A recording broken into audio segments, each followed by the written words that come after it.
নিজেও জানি না ওই 3 দিন আমি কোথায় ছিলাম। দাদা যখন আমাকে পুকুর পাড়ে পেল, আমার চোখ বন্ধ ছিল, কিন্তু আমি জেগেছিলাম। তারপরে শুনুন আসল ঘটনা। সেই দিন সন্ধ্যাবেলা, লোডশেডিং। আমি বাইরে দাঁড়িয়েছিলাম।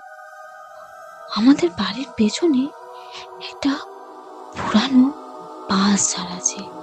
হঠাৎ মনে হলো কে যেন আমাকে ডাকছে, আমার নাম ধরে। গলাটা চেনা লাগলো, পুরো দাদার গলা। আমি বললাম, দাদা বলে উত্তর দিলাম, কিন্তু ঘরে ঢুকে দেখি দাদা দাদা ঘুমাচ্ছে। তারপরে আমি ভাবলাম আমার ভুল হয়েছে, বড় বড় ভুল হয়েছে। কিন্তু তবু অনেক দেরি হয়ে গিয়েছিল।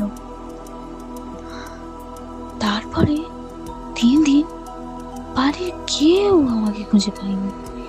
থানা, পুলিশ, কবিরাজ সব শেষ।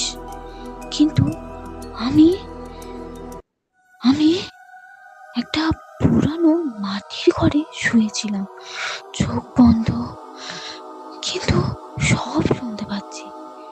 একজন মহিলা রোজ রাতে এসে আমার মাথায় হাত বুলিয়ে দিত, ঠান্ডা হাত। আর কি বলতো জানেন?